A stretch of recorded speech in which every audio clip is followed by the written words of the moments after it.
Hey guys, tonight we begin with a journey to ancient Egypt, but not the Egypt you might expect. We're not going to explore pyramids or decode hieroglyphs. Your subscription tells me these tales matter to someone out there. And hit that like button too, but only if you genuinely enjoy what I do here. Are you already tucked in bed? Maybe sitting in your favorite chair with a cup of chamomile tea? Some of you might be working the night shift, finding a moment of calm in your busy schedule. Whatever brought you here tonight, I'm grateful you've chosen to spend this hour with me. Instead, we're going to live a life. A complete life from first breath to final rest of someone who never asked to be born divine. Your name will be Amenhotep. Amun is satisfied, though you have about 15 other names by the time you can walk. That tiny birthmark on your shoulder? They're already debating whether it's shaped like the sacred ibis or the holy scarab. She wants to cuddle you, to count your tiny fingers and toes like any mother would. But she's surrounded by priestesses who remind her that she's holding a god, not just her baby. The wet nurses are already being prepared, their milk tested and blessed. Gods do not simply want bread. You must say, it pleases the divine essence to partake of the bounty of the two lands. But apparently, even your hunger is cosmic.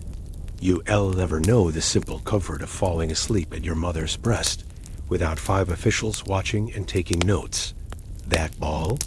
It symbolizes the sun disk of Aya traversing the heavens. You can't just play. Every game is a lesson, every laugh is analyzed, every tear is a potential omen. Your first sneeze isn't just a sneeze. It's a divine utterance that must be interpreted. They seem fine despite being exposed to sunlight. You mention this. Welcome to your life, little god. Every bodily function you produce for the rest of your existence will be analyzed for cosmic significance. You feel like a bored little boy who wants to run around and get dirty. But that's not allowed. Gods don't get dirty. Gods sit still during endless ceremonies. Gods memorize the names of other gods. Gods eat carefully prepared food that's been blessed 17 times and tastes like nothing. Any other child would be learning to talk, playing with toys, getting into mischief. And you do all these things, but differently. Right now, you're just a baby, doing what babies do. Crying, feeding, sleeping. Now let us practice your ritual gestures for the opening of the mouth ceremony. Too much curl and you're invoking the wrong deity. Too little and the ritual fails. The fate of Egypt's harvests apparently depends on your 5-year-old fingers being perfectly positioned. But already, you're not allowed to be just a baby. Free, no one telling it about its divine duty to fly in ceremonially approved patterns. It just flies. And even a bit of diplomatic Akkadian, because a god king must be able to speak to all peoples. They let you win every game. They laugh at every joke, even the ones that aren't funny. They never, ever disagree with you. You can recite the entire creation myth of Peto, the journey of Ra through the underworld, and 17 different versions of how your divine bloodline connects directly back to the gods. This is the story of a pharaoh, told from cradle to sarcophagus, revealing the weight of golden crowns and the loneliness of being worshipped. While other children might be learning to count using pebbles, you're memorizing the complete genealogy of every pharaoh since Narmer united the two lands. Your reading lessons use texts like the proper forms of address for divine incarnations and 700 hymns to learn before your first Sud festival. Before we travel back 3,000 years to the banks of the Nile, let me remind you, if these bedtime stories help you find peace at night, please consider subscribing to the channel. Well, that's where our story ends. Or perhaps in ancient Egypt, that's where it truly begins. Or maybe it means you'll have good eyesight, and like ibises. Astrology is complicated when you have as many gods as Egypt does. But don't worry, you'll have about 30 advisors to interpret every star movement for your entire life. I love reading your comments about where you're listening from. and what time it is. The god is born. Amun-Ra has blessed us with a divine child. But if you could understand that newborn's cry, if you could translate those first wails into words, they might say, "Why is it so bright? Why is it so loud? I was warm and safe, and now ... Tonight's story is a bit different. We're going to follow one soul through an entire lifetime, from the moment of birth in the royal palace to the final journey across the river of death. It's a story about power and powerlessness, about being trapped in gold, about the price of being called a god when all you are is human. So settle in, get comfortable, adjust those pillows just right, and let me tell you about the child who was born to be Pharaoh, who lived as a god and who died. The first cry echoes through the palace of Thebes.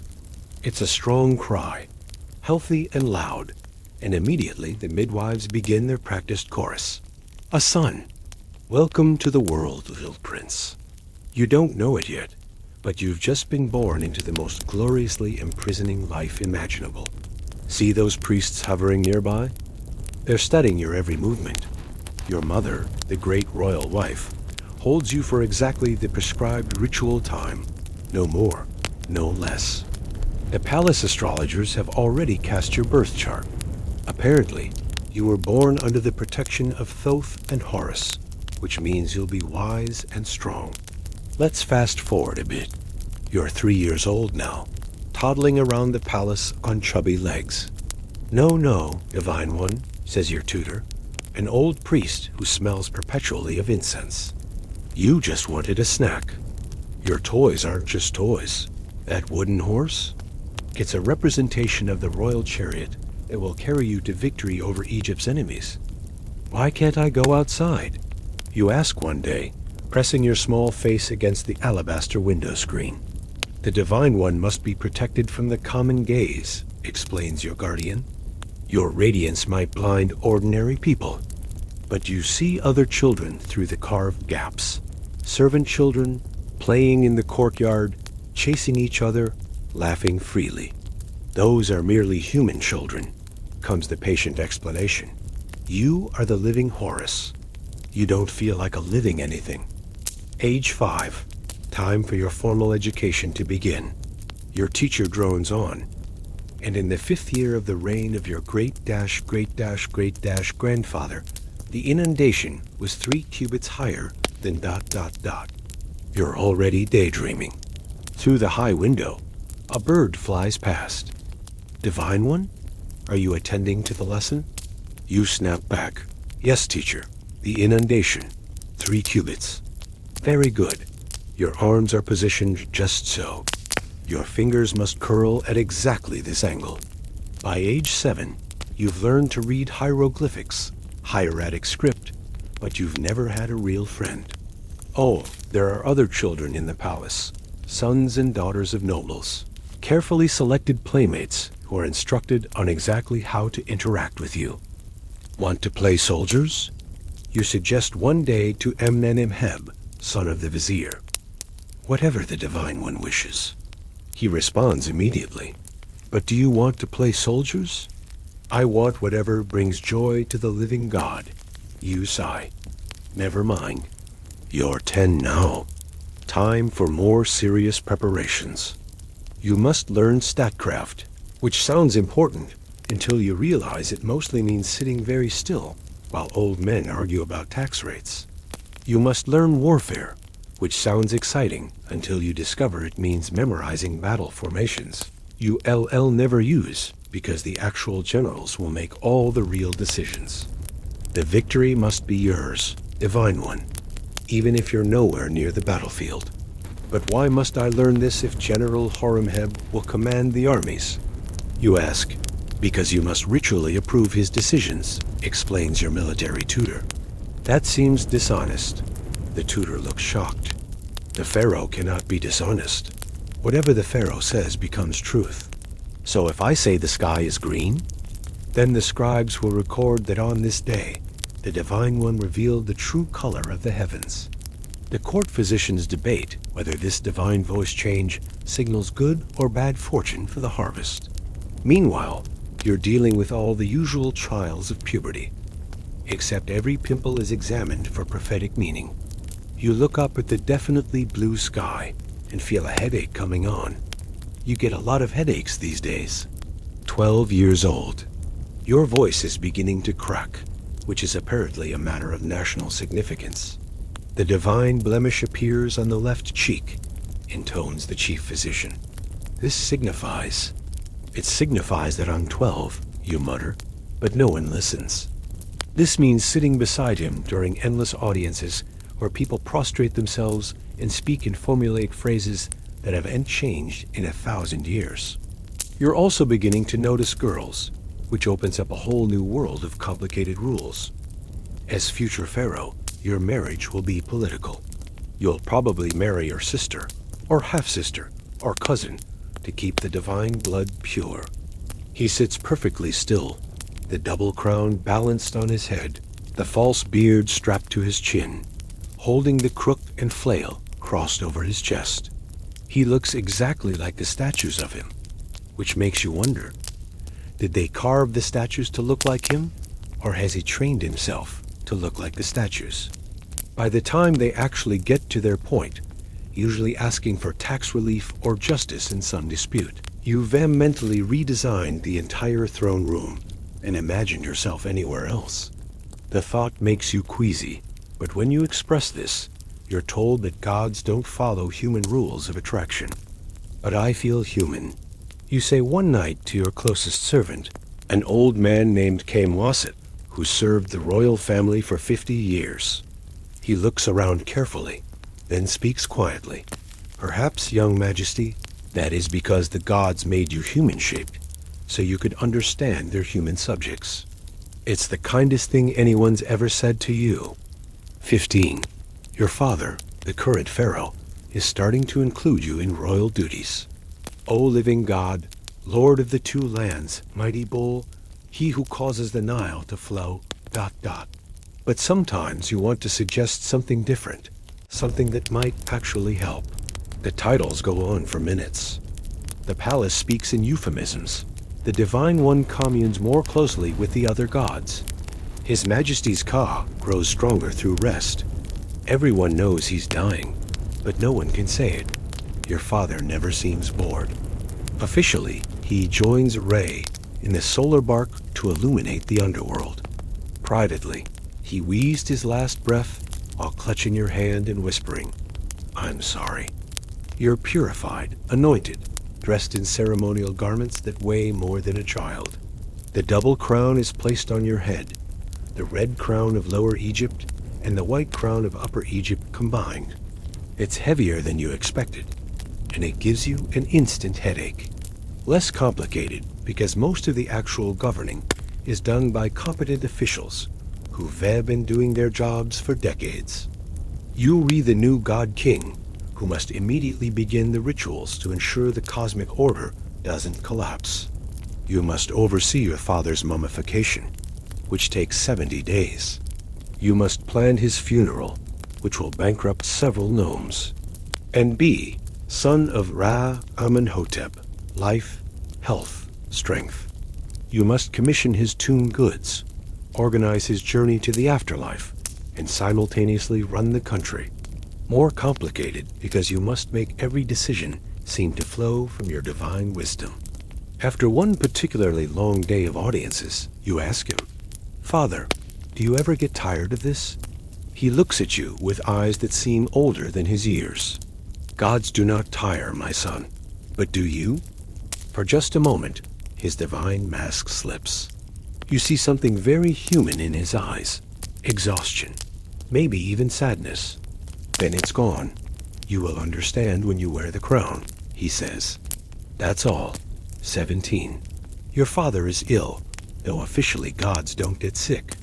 You spend more time in the throne room now, learning the practical aspects of ruling. It's both more and less complicated than you expected. The dispute over water rights in the third gnome, drones the vizier. The traditional solution would be ... You're supposed to wait for him to present options, then choose the one that's obviously correct, while making it seem like divine inspiration. What if we dig new irrigation channels, you suggest once. Everyone looks shocked. Has the Divine One received a vision? No. I just thought, ... Never mind. Continue with the traditional solution. Your father dies just after your 18th birthday. You want to ask what he's sorry for. But then the priests rush in, and suddenly you're not a son who's lost his father. No time to grieve. Gods don't grieve. The coronation is a blur of rituals.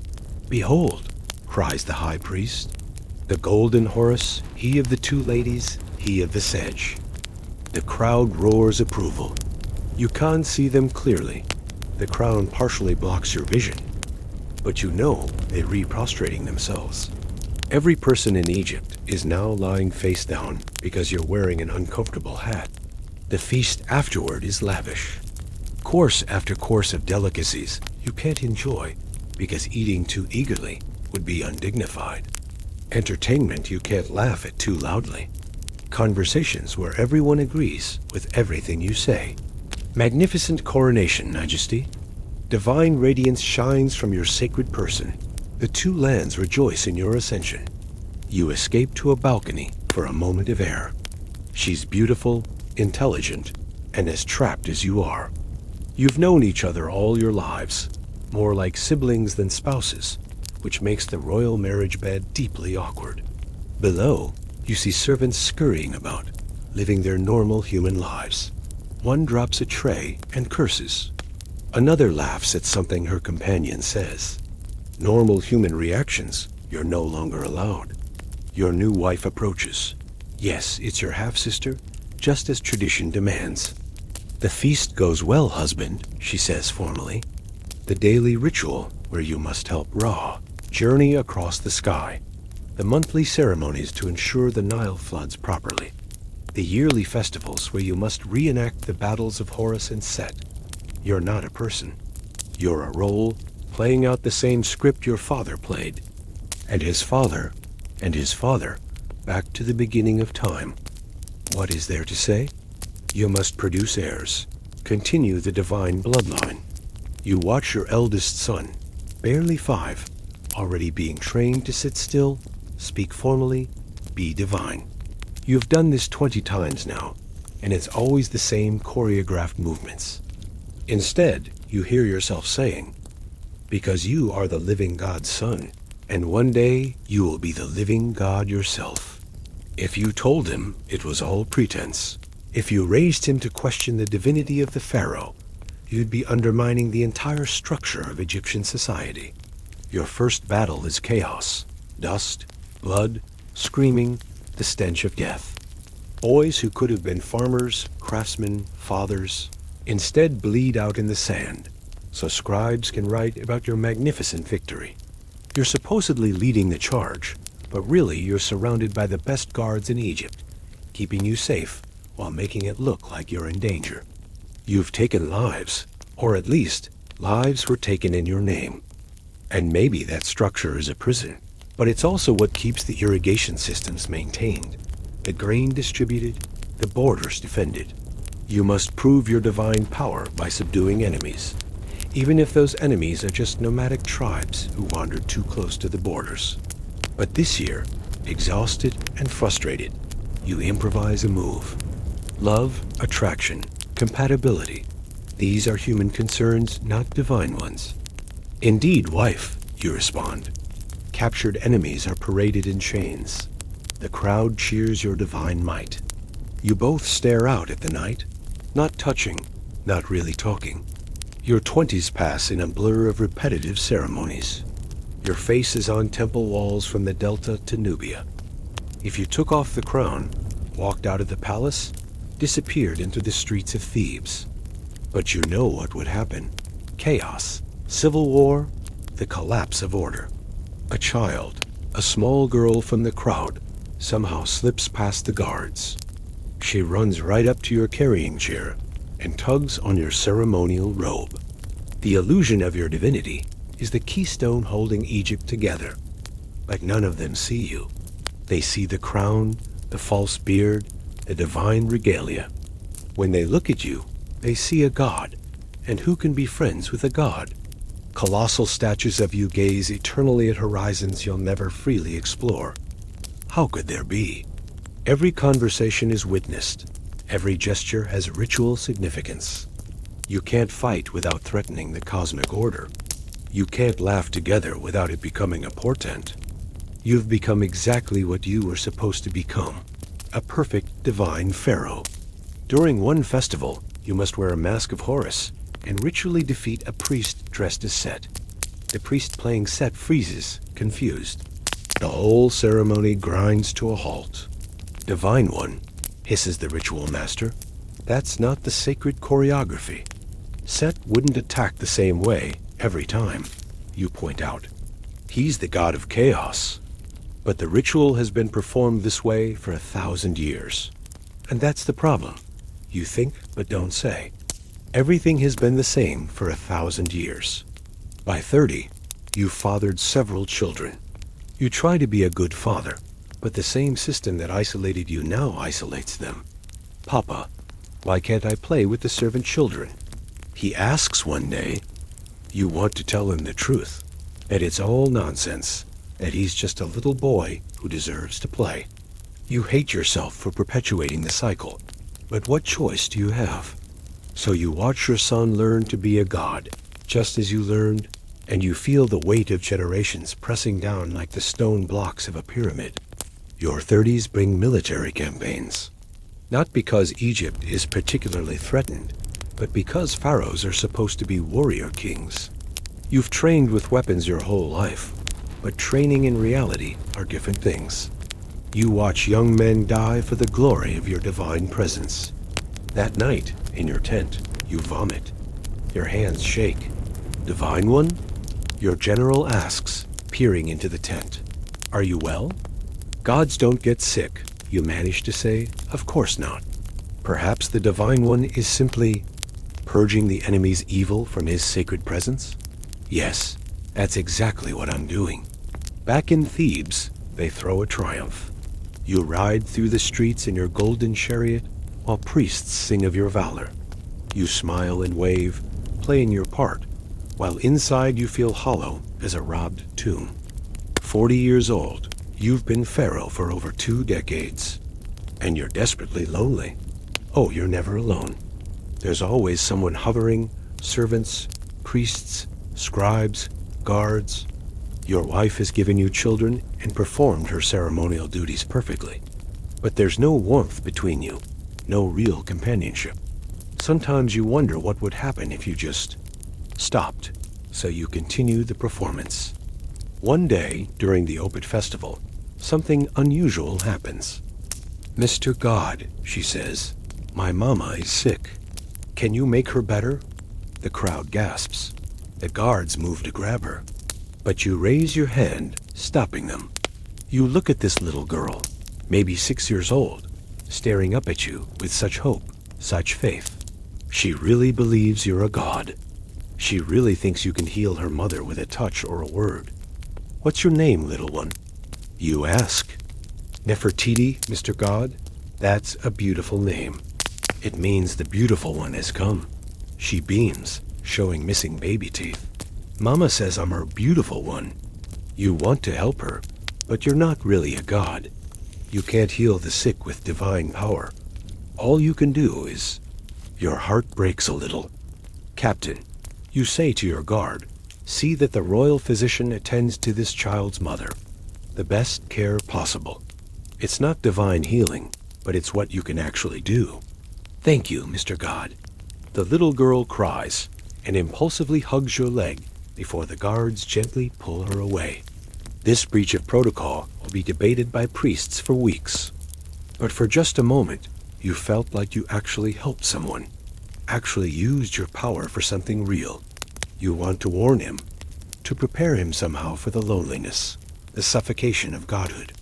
You perpetuate the very system that crushed your humanity, because the alternative, chaos, collapse, suffering for millions, is worse.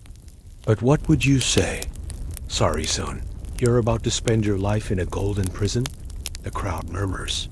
That night, you dream of being just Mr. to someone, not God. 50. Your health is beginning to fail, though, of course, officially you're as divine and immortal as ever. Your joints ache from decades of ceremonial postures. Your back hurts from the weight of crowns and ceremonial collars. You have chronic headaches from the tight-fitting wigs and headdresses. The court physicians prescribe remedies: ground pearls, rare herbs, oils blessed by various gods. None of it helps much. What you need is rest, simplicity, peace. What you get is more ceremonies, more rituals, more maintaining the divine facade. Your eldest son is being prepared to succeed you. You watch him going through the same training you did, becoming the same hollow vessel for divinity. Instead, you teach him the rituals, the proper phrases, the royal bearing. During one training session, he asks you, "Father, do you ever wonder what it would be like to be normal?" The same question you asked your father decades ago. Gods aren't meant to be normal, you tell him, hating yourself for the lie. He nods, accepting it as you once did. Another generation, condemned to divinity. The years pass, 60, 65. Your body is failing faster now. Getting through the daily rituals becomes agony. Standing for hours in the throne room leaves you exhausted. Gods certainly don't want to just lie down and rest. The ceremonial regalia feels heavier each day, but you can't show weakness. Gods don't age. Gods don't tire. You start making preparations for your tomb.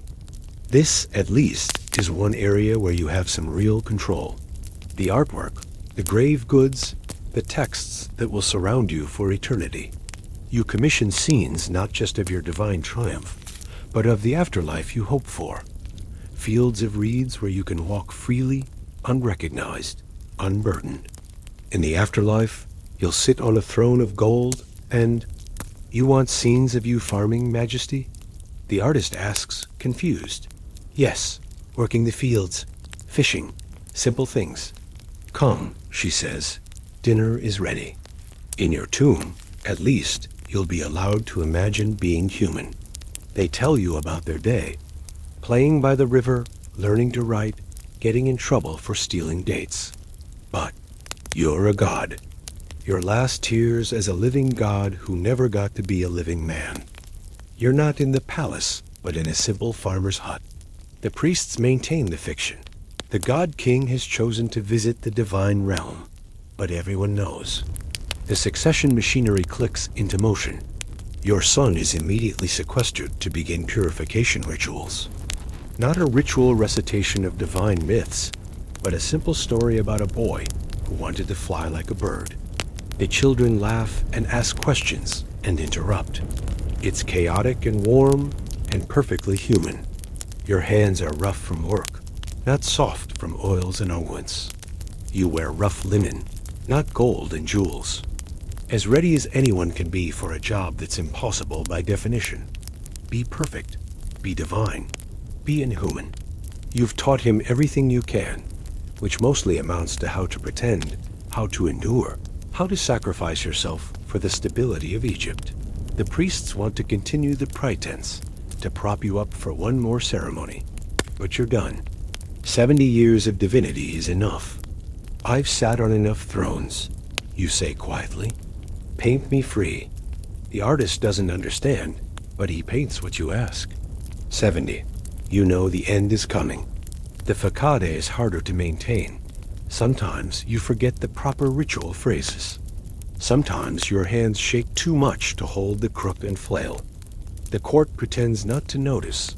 Everyone complicit in maintaining the illusion of your eternal divine strength. Your son is ready to take over. The night before you die, you have a strange dream. A woman enters, not your sister wife, but someone you've never met. Someone who looks at you like you're just a man. You sit at a simple table. Children run in. You're children, but different. They call you Papa, not Divine Father. Papa, tell us a story, one demands, and you do. You wake with tears on your face. The next day, during the morning ritual, you collapse. You're carried to your chamber. Leave me, you whisper. But Majesty, the rituals, Leave me. Maybe it's the tone, or maybe they see something in your eyes, but they actually obey. For the first time in 70 years, you're alone. Painted there are images of Nut, the sky goddess, stretching protectively over you. You've stared at her for decades, this woman-shaped sky. Now you wonder what the real sky looks like. You've spent so much time in palaces and temples, you've almost forgotten. Really alone. No hovering servants, no watching priests, no one recording your divine utterances, which, in a way, you are. Dying of thirst for reality, for humanity, for one authentic moment in a lifetime of performance. Your legs shake, but you make it. You push open the shutters with your own hands. When did you last open anything yourself? And look out. You lie in your bed, not the ceremonial golden bed, but the simple one you actually sleep in, and stare at the ceiling.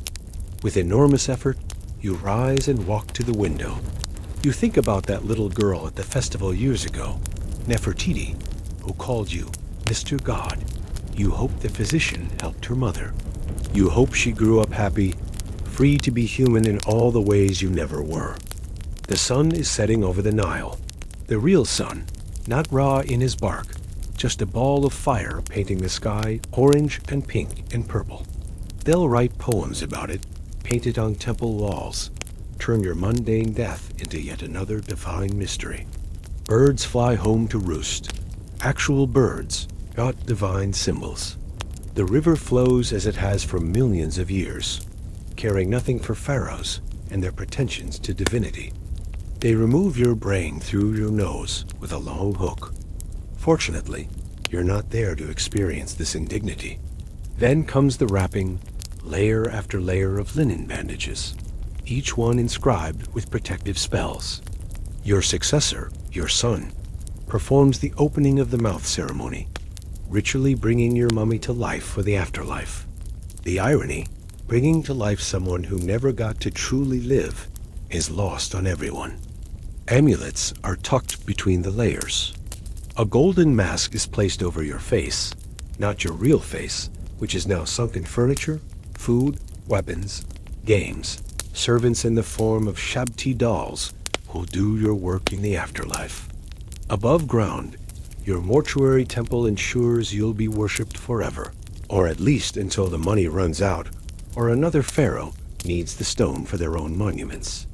Priests will offer you food and drink daily, which your mummy obviously can't consume. Your name will be spoken in rituals, keeping your Ka alive. Because apparently, even in death, a pharaoh can't just rest. I was called Divine One, Living Horus, Lord of the Two Lands, but those were just roles. I don't know my real name. I don't know who I really am. And strange, but the eternal, perfect face of a god king. Your organs are pulled out, preserved separately in canopic jars. Maybe a father who could hug his children without it being analyzed for meaning. Maybe just ... human. Your heart they leave. You need it for the weighing of the heart ceremony in the afterlife. It's beautiful. It's simple. It's real. The feather of truth on the other. You expect your heart to slant down, weighted by lies and performance, and 1,000 small betrayals of self. You're in the hall of two truths, standing before Osiris. Your heart is about to be weighed against the feather of Mat. This is it, the judgment that determines whether you proceed to the field of reeds, or get devoured by Amit. Hopefully to somewhere you can finally take off the crown. You're supposed to recite your accomplishments, your adherence to Mat, your divine deeds. You're dying, you know that. Within hours, maybe less. But here, in this moment of truth, you say simply, even in death, you won't be free. Your mummy will be divine, visited by priests, given offerings. If you're unlucky, in a few thousand years, archaeologists will dig you up and put you in a museum where millions will stare at your preserved corpse. I won battles I didn't choose to fight. I performed 10,000 rituals I didn't understand. I was a god for 70 years, but I never got to be ... me. Then the third, because apparently 2 layers of gold aren't enough to contain a god. Each weighs hundreds of pounds. Even in death, you're buried under the weight of divinity. Soon they'll wrap you in resin-soaked bandages, remove your organs, stuff you with natron. They'll encase you in layer after layer of golden coffins. They'll surround you with enough treasure to buy a small kingdom. You stand there until your legs give out, drinking in the view like a man dying of thirst. When you can't stand anymore, you make your way back to bed, and it's not over. No peace, no rest, not even in death. But for now, for these last few minutes, you're just an old man in a bed, watching the shadows lengthen, feeling your breath slow. Your last thought, as consciousness fades, is a prayer to any god who might be listening, not the formal prayers you've recited 10,000 times, but a simple human plea. Let me rest, please. I've been a god for 70 years. In whatever comes next, let me just be a man. The last Pharaoh Amenhotep dies at sunset, which the priests will proclaim as deeply significant. The god-king choosing to join Rai at the exact moment of the sun as journey to the underworld. But you, the real you, not the god-king, but the tired old man who wanted to see a sunset, you already gone. The mummification process begins immediately. Your body is just meat now, but meat that must be preserved for eternity. Natron salt covers you for 40 days, drying out every drop of moisture. You become leather and bone, hardly human anymore. Into the first coffin, shaped like you but idealized. Then the second, even more magnificent. The funeral procession stretches for miles. Professional mourners wail and tear their clothes. Priests chant endlessly. Into the tomb you go, surrounded by everything a dead god might need. The tomb is sealed. But what of your bai, your soul?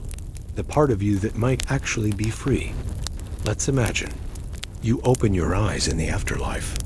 State your name, commands Thoth, ready to record the proceedings. You pause. For 70 years, you've had so many names, so many titles. I don't know. I was called Amenhotep, but that was given to me. There's silence in the divine court. This isn't how it usually goes. I built temples, you continue, but not because I wanted to. Osiris, green-skinned and eternal, leans forward. And what would you have been, if not a god? The question you've asked yourself countless times. I don't know, you admit. Maybe a farmer, maybe a scribe. You regret your divinity? I regret never having a choice.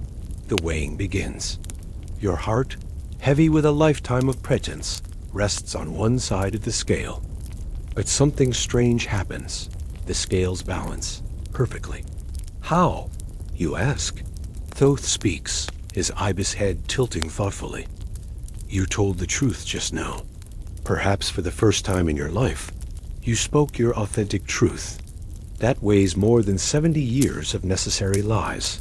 So I pass? You pass? You may enter the field of reeds. You're led to the afterlife, expecting more grandeur, more divinity, more performance. But what you find is ... simple. Rolling fields of grain. A river that might be the Nile, or might just be a river. A small house. Mud brick, nothing fancy. Where's my palace? You ask. My servants? My gold? Is that what you want? Asks your guide. You think about it. Really think. No, I don't. Then welcome to your afterlife. Here you can be whatever you choose. The grain is tall and golden, ready for harvest. You run your hands through it, feeling the kernels, the rough stalks. Real, tangible, yours to harvest or not, as you choose. You walk into the fields. Here, they don't bow. They wave, casual, friendly. Other souls work nearby. Some you recognize. Farmers from your kingdom, soldiers from your armies, servants from your palace. New arrival, calls one. She's carrying water from the river, and you help her without thinking about it.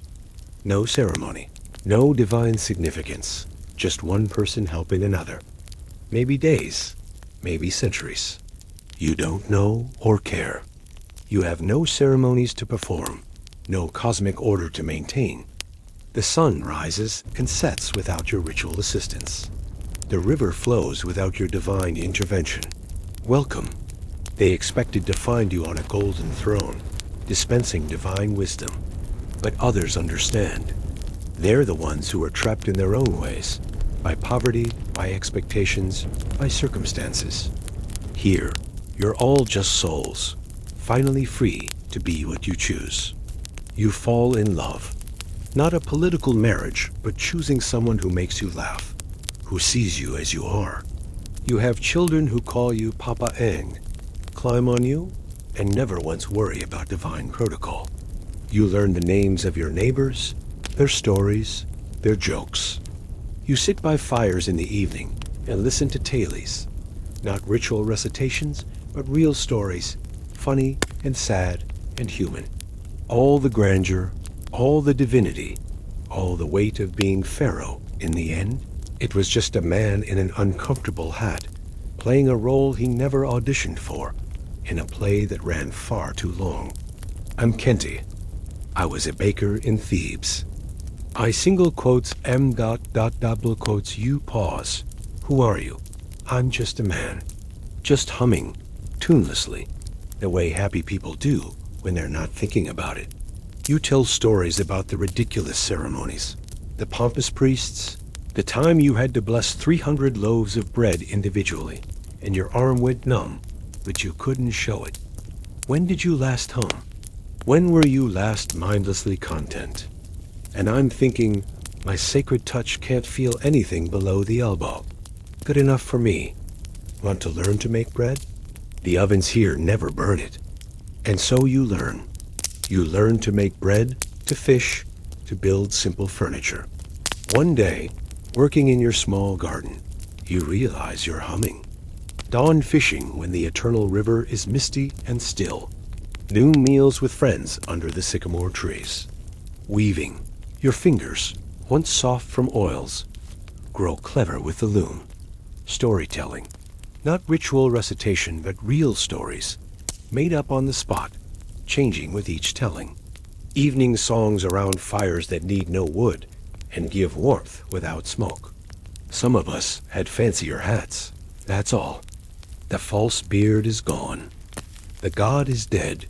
You seem happy, observes a woman passing by. I am, you realize? I really am. Did you hear about the Pharaoh who just wanted to be a farmer? Becomes a standard opening at gatherings.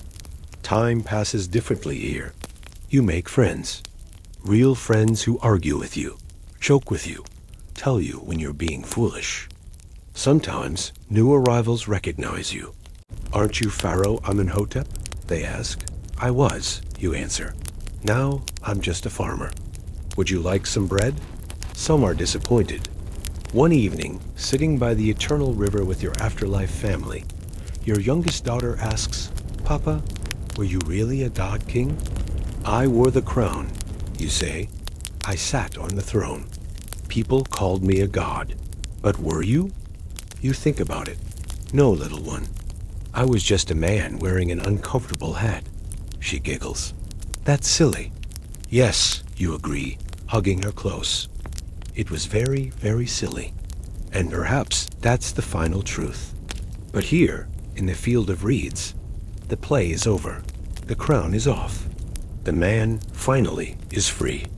Your story spreads among the souls in the afterlife, not as divine mythology, but as a cautionary tale, and, eventually, as comedy. You don't mind. In fact, you join in the laughter. And then, you say, gesturing wildly, the high priest says, Divine One, the bread awaits your sacred touch. Your audience roars with laughter. Former nobles and farmers alike, all united in the absurdity of earthly pretensions. Sometimes very new arrivals are shocked. But you were a god, they sputter. No, you correct gently. I was a person. We were all just people.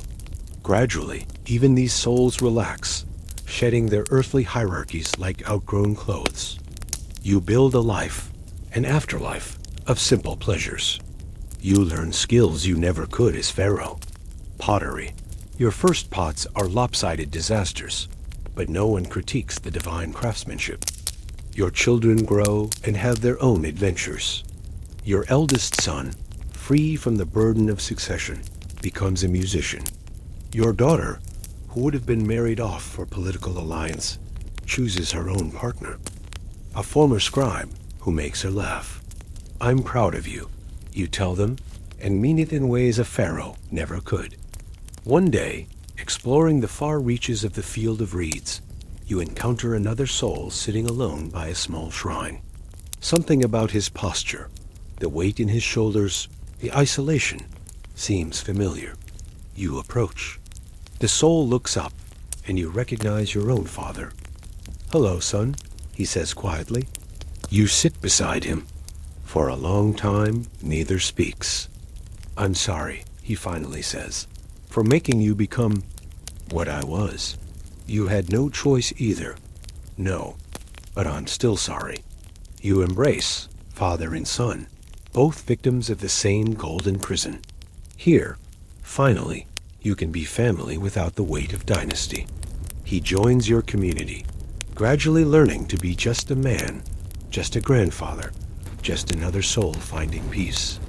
The healing isn't instant. 70 years of godhood leaves marks, but it happens. More pharaohs arrive over the eternal years. Some adapt quickly, grateful to shed divinity. Sometimes you dream of the chances you missed, the authentic life you couldn't live. But perfection isn't the goal anymore. Simple contentment is enough. This is what 70 years of divinity cost you. This simple human happiness. Your wife calls from the house. Dinner is ready. No golden mask, no false beard, no divine regalia. Just a middle-aged man with dirt under his fingernails and laugh lines around his eyes. Your children argue good-naturedly over whose turn it is to set the table. Your father is teaching your grandson to whittle. Others struggle, clinging to their titles in a realm where titles mean nothing. The conversation is trivial. Local gossip, plans for tomorrow, gentle teasing. No one mentions your past divinity. That was another life, another world. She was nobility herself, trapped in her own golden cage. Here, you chose each other. That makes all the difference. Here, you're just the neighbor who grows the best onions and tells funny stories. You help when you can, sharing your own journey from God to human. But who am I without my crown? One newly arrived pharaoh asks desperately. Yours does, peacefully, no longer dreading the dawn rituals or the weight of crowns. You dream now of simple things. The next harvest, your daughter's wedding, the chair you're carving for your father. Your father dozed in his chair, finally at peace. The story of a soul who wore divinity like an ill-fitting costume for 70 years, only to find freedom in the simplicity of the afterlife. Your support helps me create more of these stories, tales that remind us that power isn't always a blessing, that the mightiest among use might be the most trapped, and that sometimes the greatest freedom is simply being allowed to be human. I hope this tale of golden prisons and eternal freedoms has helped quiet your mind tonight. They see the mask, not the man. The performance, not the person. That's the wonderful thing, you tell him. You get to find out. I'd rather have one authentic like than 1,000 given out of obligation. Our Pharaoh would understand that, wouldn't he? Your afterlife isn't perfect. Even in the field of reeds, souls carry their earthly memories, their regrets. Have you ever felt trapped by expectations, by roles you didn't choose? Well, the details about Egyptian life, the rituals, the beliefs, those are as accurate as I can make them. But the inner life of a pharaoh, that's where imagination comes in. We can know what they did, but not what they felt. We can see their monuments, but not their midnight doubts. Sometimes we all wear crowns of our own, don't we? Not made of gold, perhaps, but just as heavy. One eternal afternoon, Working in your garden, you pause to wipe sweat from your brow. Or maybe you're thousands of miles from Egypt, in a place those ancient kings never dreamed existed. What time is it where you are? Are you already tucked in bed, ready for dreams of fields of reeds and eternal sunsets? It's utterly ordinary. Beautifully, perfectly ordinary. You stand there, muddy hands and aching back, and feel a joy so pure it brings tears to your eyes. Coming. You call back, washing your hands in the bucket by the door. They marvel at the gold, the artistry, the preserved mummy of the great Pharaoh Amenhotep. They write papers about your reign, your monuments, your place in history. As you enter your home, your real home, chosen and built with your own hands, you catch sight of your reflection in a copper pot. Perfect, you whisper, and mean it. The meal is simple. Bread, fish, vegetables from your garden. After dinner, you sit outside watching the eternal sunset. Your wife leans against your shoulder. Your children play in the yard. Any regrets? Your wife asks softly. You consider. I regret that it took death to let me live. But no regrets about this. She squeezes your hand. She understands. Night falls in the field of reeds. Do souls sleep? Human dreams, the only kind worth having. And somewhere in the living world, archaeologists uncover your tomb. They don't know, can't know, that the real you is elsewhere, finally free, growing onions and telling jokes and being gloriously, ordinarily human. But that's okay. Let them have their God King. You have something better. You have yourself, at last. So there you have it, friends. If you enjoyed this journey through ancient Egypt and beyond, please consider subscribing to the channel.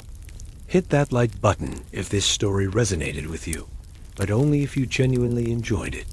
I'd love to hear your thoughts in the comments. What did you think of our reluctant God King? Let me know where you're listening from tonight.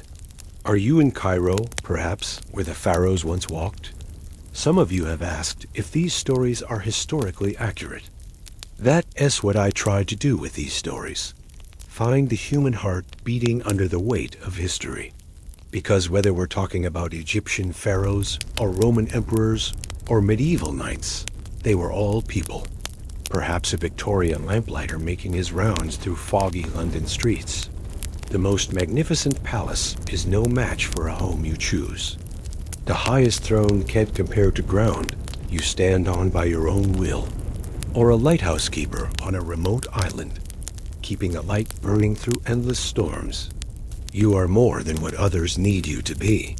Somewhere inside, like our Pharaoh, there is a person who just wants to grow onions and tell stories and be loved for who they really are. Or maybe a Silk Road merchant on a journey that takes years. Who would you like to meet? Let me know in the comments. Thank you for joining me on this journey through one divine life that longed to be ordinary. Thank you for being part of our storytelling community. And may your tomorrow be filled with the simple joys our Pharaoh waited 70 years to find. Thank you for choosing to spend your precious time, the one thing more valuable than all the gold in Pharaoh's tomb, here with me.